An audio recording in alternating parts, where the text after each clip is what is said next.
Hello friends, welcome to our channel HTS how to study.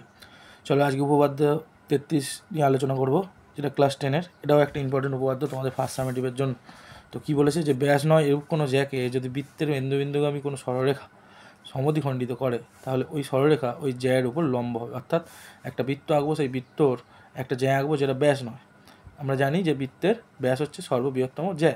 তাহলে এরকম একটা জ্যা যেটা নিশ্চয়ই বৃহত্তম নয়, সেরকম জ্যায়ের ওপর একটা বিন্দু থাকবে। সেই বিন্দুতে আবার কেন্দ্রবিন্দু থেকে একটা লাইন একদম এসে কানেক্ট হবে, অর্থাৎ একটা সরলরেখা তৈরি হবে। সেই সরলরেখাটা বলছে ওই জ্যাটা যেটা টানা হবে তার উপর লম্ব হবে। কখন হবে? যদি ওই বিন্দুটা ওই জ্যাটার মধ্যবিন্দু হয়, কারণ দুটো সমান খণ্ডে ভাগ হবে। মধ্যবিন্দু না হলে দুটো সমান খণ্ডে ভাগ করতে পারেন। আমি সেটাই এখন ছবি এঁকে তোমাদের বোঝাচ্ছি, ব্যাপারটা ভালো করে দেখো আর কীভাবে লিখবো দেখো। চলো, তাহলে সবার আগে একটা এরকম বৃত্ত আঁকতে হবে। তোমরা কিন্তু পেন্সিল কম্পাস দুটোর সাহায্য নেবে।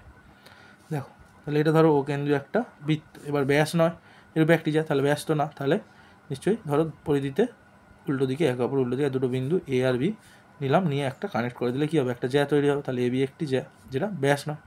এখন বলছে যে এটা দুটো সমান খণ্ড হয়, তাহলে দুটো সমান খণ্ডে ভাগ মানে একটা নির্দিষ্ট মধ্যবিন্দু থাকবে। সেই বিন্দুটা ধরে নিচ্ছি আমি ডি বিন্দু, এই বিন্দুটা হচ্ছে ডি।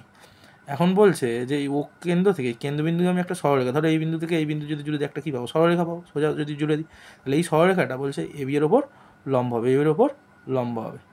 তাহলে সেটা আমি জুড়ে দিচ্ছি এই সরলরেখাটা, এটা হচ্ছে একটা সরলরেখা। তাহলে চল আমি তাহলে পদার্থ কী লিখবো, পদার্থ লিখবো যে ধরি ও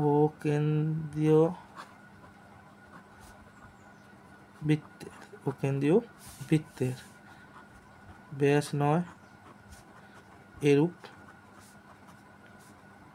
একটি যা হলো এবি,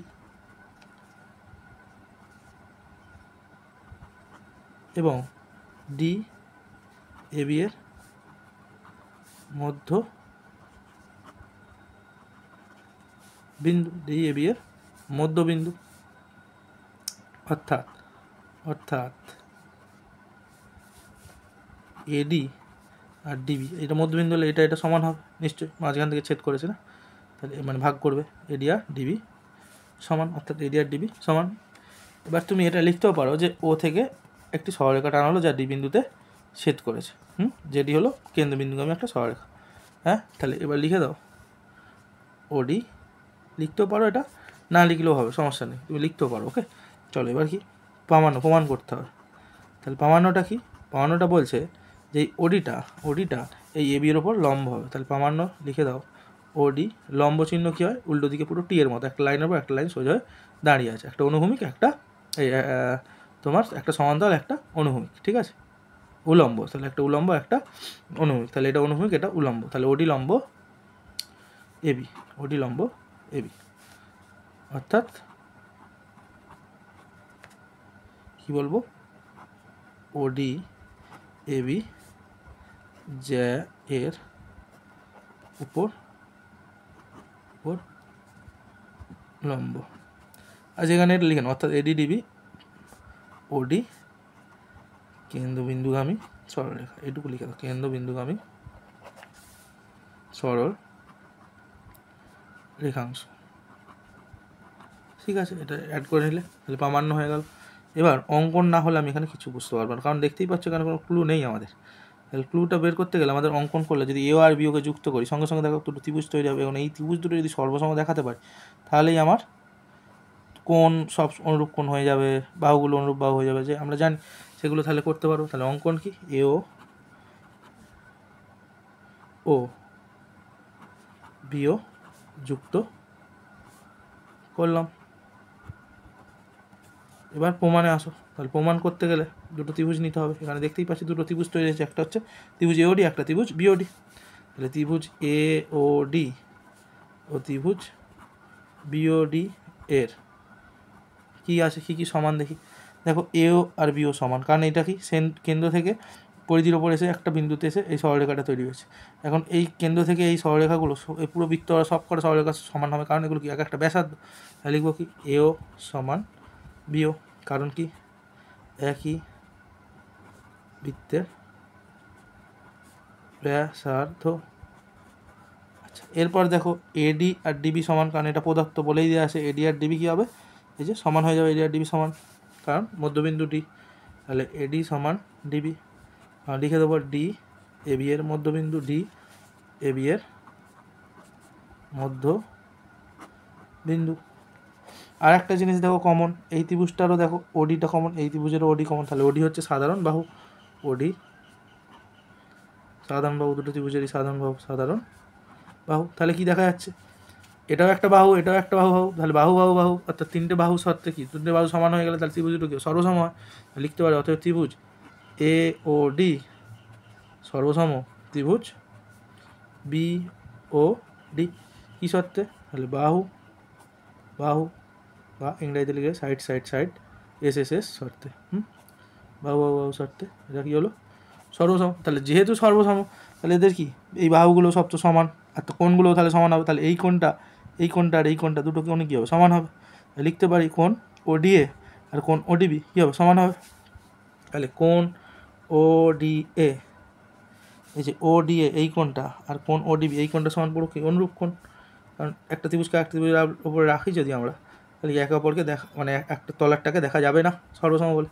তাহলে ও ডি বি, এটা কী হলো, তাহলে সর্বসম ত্রিভুজের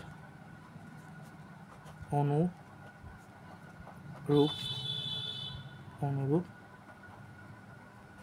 কোণ।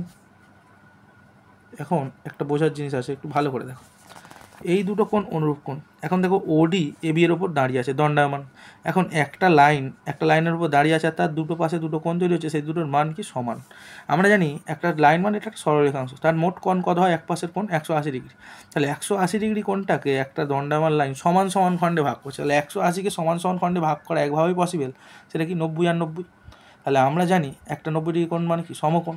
তাহলে একটা সরল কোণ অর্থাৎ 180 ডিগ্রিকে দুটো কোণ সমকোণে ভাগ করলে যে লাইন করে সেটা কি নিশ্চয়ই লম্ব হবে, কারণ লম্ব বরাবর একটা, তবেই তো হবে একটা গোটা লাইনকে হাফ করা মানে একদম সোজা লম্ব দাঁড়ালে দুটো কোণ তৈরি হবে সমান সমান, তাই না। তাহলে নিশ্চয়ই ওডি এবি এর ওপর লম্ব। তাহলে লিখবো কি, এখানে লিখবো তাহলে ওডি, যেহেতু ওডি এই যে ওডিটা ওডি এবি এর ওপর দণ্ডায়মান, তাহলে ওডি এবি এর ওপর দণ্ডায়মান, এবং ওডি এর দুপাশে সমান কোণ উৎপন্ন হয়েছে। এই যে অনুরূপ কোণ যেটা মান দেখে দিয়েছি সমান উৎপন্ন হয়েছে, তাই ওই কোণ দুটোর মান লিখবো কি, একটা সরল কোণকে 180কে দুটো সমান কোণে ভাগ করেছে, তাই কোণ ওডি এই যে কোণটা আর এই কোণটা দুটোর মানই কী হবে, একটার মানই 90 ডিগ্রি করে, 90 90 180। তাহলে ওডি বি সমান কি 90 ডিগ্রি বা সমকোণ। কেন 90 ডিগ্রি করে হলো একটার মান, কারণ একটা সরলরেখার দুটো কোণকে সমান সমান কোণ। তাহলে যেহেতু একটি সরলরেখার এক পাশের মোট কোণ, তাহলে একটি সরলরেখাংশের এক পাশের, আচ্ছা এটা না লিখে লেখো, যেহেতু এবি একটি সরলরেখাংশ, ব্যাস এটুকু লিখলে হবে, সরলরেখাংশ বলে লেখো, সরলরেখাংশ এবি একটি সরলরেখাংশ হয়ে গেল। তাহলে যেহেতু এবি একটি সরলরেখাংশ আর তার দুটো পাশে সমান কোণ উৎপন্ন হয়েছে, তার 90 ডিগ্রি করে হবে নিশ্চয়ই, কারণ টোটাল কোণটা 180, তাকে দুটো সমান কোণে ভাগ করে 90 90 হবে। তাহলে অতএব বলতেই পারি যে ওডিটা যেহেতু এটা করেছে, ওডি এই কাজটা করেছে, এবিকে এরমভাবে দুটো ভাগে ভাগ করেছে, তাহলে ওডি লম্ব দাঁড়িয়ে সোজা হবে কার উপর, এবি। আর যেটাই আমার প্রমাণ করতে বলেছে যে ওডি এবি জায়ের উপর লম্ব, অর্থাৎ ওডি এবি জায়ের উপর লম্ব। তাহলে এটাই প্রমাণ করতে দিয়েছিল, তাহলে প্রমাণিত। তাহলে কিছুই না, এই উপপাদ্যটা কিন্তু আগের যে উপপাদ্য অর্থাৎ 32 উপপাদ্যটার পুরো উল্টো।